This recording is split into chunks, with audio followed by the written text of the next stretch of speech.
Hello दोस्तों, welcome to my YouTube channel Maa associate. दोस्तों, Maa associate YouTube channel में एक बार फिर से आपका स्वागत है। आज की वीडियो में हम बताएंगे क्रेडिट कार्ड के 5 पॉइंट्स के बारे में। वो सबसे इम्पोर्टेंट आपके होने वाले हैं। अगर आप क्रेडिट कार्ड यूज़ करते हो या आप क्रेडिट कार्ड बनाने के बारे में सोच रहे हो तो ये वीडियो आपको बड़ी इंपॉर्टेंट होने वाली है, क्योंकि ये वीडियो इस वीडियो में हम आपको बताएंगे। बहुत सारे लोग कमेंट कर रहे थे कि बिल डेट क्या होती है, ड्यू डेट क्या होती है, इसके बारे में। तो ये सबसे इम्पोर्टेंट जो क्वेश्चन है उसके बारे में वीडियो बनाई है। सबसे पहले हम इस पार्ट टॉपिक पर बात करेंगे। बिल डेट क्या है, ड्यू डेट क्या होती है, मिनिमम ड्यू डेट क्या होती है और टोटल ड्यू डेट क्या होती है और अनबिल्ड अमाउंट क्या होती है। ये 5 क्वेश्चन बड़े इंपॉर्टेंट है, तो वीडियो के आखिर तक बने रहिए।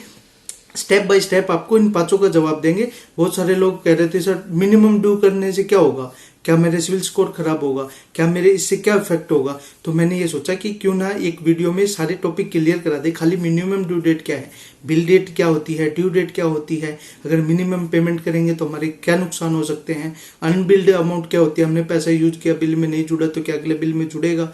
तो ये सारे कमेंट भी आ रहे थे, तो हमने सोचा एक छोटी सी वीडियो बनाकर आपको बता दें। तो वीडियो के एंड तक आप बने रहिए। हम आपको ये भी बताएंगे कि आपको 50 दिन का टाइम मिलता है और अगर मिलता है तो कैसे मिलता है। जैसा कि दोस्तों मैंने बताया, आज हम बात करेंगे इन 5 टॉपिक पर कि बिल डेट क्या है, ड्यू डेट क्या होती है, मिनिमम ड्यू डेट अमाउंट क्या है और टोटल ड्यू अमाउंट क्या होती है और अनबिल्ड अमाउंट क्या होती है। स्टेप बाय स्टेप आपको 5 के बारे में बताएंगे। तो सबसे पहले बात करते हैं बिल डेट क्या है। दोस्तों साथियों, अगर आपने क्रेडिट कार्ड पहली बार लिया है या आपको पता नहीं है या क्रेडिट कार्ड की बिल डेट क्या है, तो ये वीडियो सबसे इम्पोर्टेंट आपके लिए होने वाली है। सबसे पहले बात करते हैं बिल डेट क्या है। बिल डेट को हम स्टेटमेंट डेट भी कहते हैं, यानी जिस दिन आपका बिल जनरेट होगा उस आपकी स्टेटमेंट जनरेट होगी वो बिल डेट होता है। जैसा कि दोस्तों आप जानते हो या आप नहीं जानते हो तो आपके लिए हर क्रेडिट कार्ड का एक स्पेशल डेट होती है। हर महीने की एक फिक्स डेट होती है जिसको बिल जनरेट होता है, उस डेट को हम बिल डेट कहते हैं। यानी आपका क्रेडिट कार्ड का एक फिक्स डेट होती है जब आप क्रेडिट कार्ड बनवाते हो कि इस डेट को आपका बिल जनरेट होगा। उससे पहले आपने जितना यूज किया है टोटल सारा मिलाकर वो बिल जनरेट हो जाता है कि इतना पैसा आपका ड्यू रह जाता है। ये एक बिल डेट मानी जाती है। इसको आप चेंज भी करवा सकते हो कस्टमर केयर की सहायता से। जब आपकी पेमेंट फुल पेमेंट करनी होती है उसके बाद आप अपने बिल डेट को चेंज भी करवा सकते हो। लेकिन ये जो एक स्पेशल डेट होती है फिक्स कि आपकी जो स्टेटमेंट है वो जनरेट होती है, उस दिन बिल डेट माना जाता है। आपको एग्जाम्पल के रूप में मैं समझाऊं तो अगर मेरा HDFC का क्रेडिट कार्ड है, इसका बिल जो है हर 15 तारीख को जनरेट होता है, तो ये 15 तारीख क्रेडिट कार्ड की बिल डेट मानी जाएगी। यानी हर 15 तारीख को बिल जनरेट होता है, उसके 20 दिन बाद क्रेडिट कार्ड की पेमेंट करनी होती है। आपको 20 दिन का टाइम मिलता है, ये भी मैं आगे बताऊंगा। लेकिन बिल डेट एक फिक्स डेट होती है, इस डेट को आपका बिल जनरेट होगा। अब बात करते हैं ड्यू डेट के बारे में। तो ड्यू डेट क्या होता है? ड्यू डेट मतलब पैसे देने की तारीख। आपका बिल जनरेट होने के बाद ड्यू डेट होती है वो पैसे देने की, यानी इस डेट से पहले आपको पेमेंट करनी जरूरी है। अगर नहीं करते हो तो आपको बहुत ज़्यादा इंटरेस्ट का पेमेंट करनी होगी। जो भी आप पूरे महीने में खर्च करते हो अपने क्रेडिट कार्ड का, उसका बिल जनरेट होता है। बिल जनरेट होने के बाद आपको 20 दिन का टाइम मिलता है पेमेंट करने के लिए, जो कि आप 20 दिन में जो तारीख ड्यू डेट कहती है, अगर आपका बिल 15 तारीख को जनरेट होता है तो 20 दिन के बाद मान लो आपकी ड्यू डेट 5 तारीख होगी, आपको 5 तारीख के पहले आपकी जो है बिल की पेमेंट होती है 5 तारीख ड्यू डेट मानी जाएगी। यानी बिल जनरेट होने के 20 दिन बाद जो देय होती है, पेमेंट ड्यू होनी होती है, उसको पेमेंट ड्यू डेट बोलते हैं। यानी आपको 5 तारीख से पहले अपनी पेमेंट करनी है। यानी कहने का मतलब जो आपका पैसे देने की तारीख होती है उसको ड्यू डेट बोलते हैं। एक छोटे से एग्जाम्पल की तरह बताते हैं। 15 जनवरी को मेरा बिल जनरेट हो गया तो मुझे 20 दिन का समय मिला, तो पेमेंट करने के लिए ड्यू डेट जो आएगी 4 फरवरी 2022 आ जाएगी। यानी ड्यू डेट आपकी मानी जाएगी। ये 30 दिन या 31 दिन या 28 दिन के ऊपर नीचे हो सकते हैं, यानी आपको 4, 5, 6 तारीख भी आ सकते हैं। दूसरे एग्जाम्पल, यानी बिल जनरेट हो गया 15 जनवरी को, उसमें 20 दिन जोड़ दिए तो 4 फरवरी को आपको ड्यू डेट मानी जाती है। जब आपका महीना 30 दिन का होगा तो आपको 4 फरवरी को पेमेंट करनी है। अब बात करते हैं मिनिमम ड्यू अमाउंट। बहुत सारे लोगों को इसमें सबसे ज़्यादा कन्फ्यूजन होता है। मिनिमम ड्यू अमाउंट क्या है? मिनिमम ड्यू अमाउंट का मतलब है कम से कम देने वाला पैसा। Minimum due amount total due amount का ही एक हिस्सा होता है। इसका मतलब कैलकुलेट किया जाता है ड्यू अमाउंट की 5% पर। यानी आपके जो बिल आया, यानी 100 रुपये का बिल आया, तो आपको मिनिमम 5% यानी 5 रुपये तो पेमेंट करना ही है। अगर किसी महीने आपके पास पैसे की प्रॉब्लम हो जाए तो मिनिमम ड्यू अमाउंट को पे कर सकते हैं, जिसका आपको 1 महीने का टाइम मिल जाएगा पेमेंट को क्लियर करने के लिए।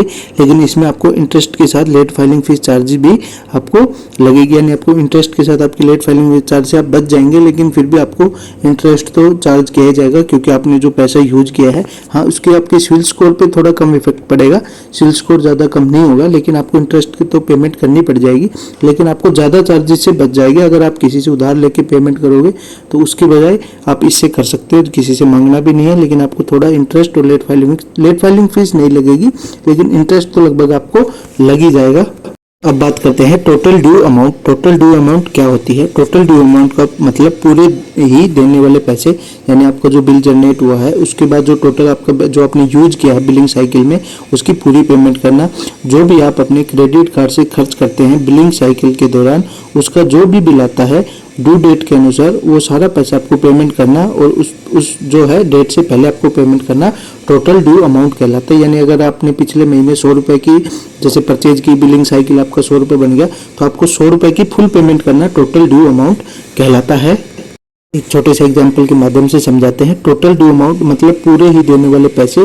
क्रेडिट कार्ड का बिल जो हर महीने 15 तारीख को जनरेट होता है, एग्जाम्पल के लिए 15 फरवरी 2000 को जो है आपका बिल जनरेट हुआ, 15 फरवरी 2022 से लेकर 16 मार्च 2023 तक जो है आपका बिलिंग साइकिल हो गया, जो भी आपका बिल है। तो इस बिल साइकिल में मैंने जो भी खर्च किया है मेरा पूरा पैसा पेमेंट करना ड्यू डेट कहलाता है, यानी आपको जो है पूरा पैसा एक साथ पेमेंट करना टोटल ड्यू अमाउंट कहलाता है तारीख से पहले।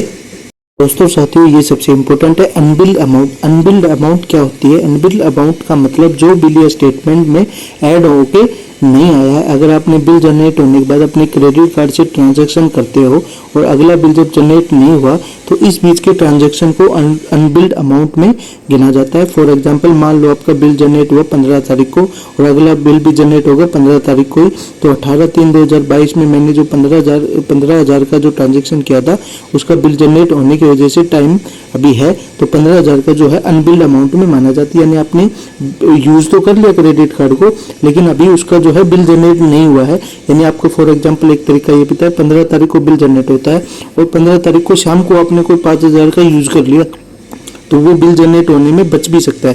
तो यानी वो जो 5,000 का यूज किया है वो अनबिल्ड में माना जाएगा, उसका बिल जनरेट नहीं हुआ है, वो आपका जो नेक्स्ट बिल में है ऐड होकर आ जाएगा। यानी अनबिल्ड का कहने का मतलब जिसका बिल अभी तक नहीं बना है वो अनबिल्ड अमाउंट कहा जाता है, यानी अनबिल्ड बोला जाता है। दोस्तों साथियों, बहुत लोग कमेंट भी कर रहे थे कि क्या हमें क्रेडिट कार्ड यूज बनवाएंगे तो क्या हमें पैसे यूज करने का 50 दिन का टाइम मिलता है? हाँ जी, बिल्कुल मिलता है, लेकिन वो प्रोसेस क्या है दोस्तों? जैसे बिल आपका 1 महीने के अंदर जनरेट होता है। अगर आपने फॉर एग्जांपल आपका बिल 15 तारीख को जनरेट होता है, कोई भी चीज को आपको यूज करने के लिए आपने 16 तारीख को कोई चीज यूज कर ली या परचेज कर लिया आपने, तो वो चीज आपको 16 तारीख को परचेज कर ली, उसका बिल अगले 15 तारीख होगा, तो 1 महीना सीधा हो गया।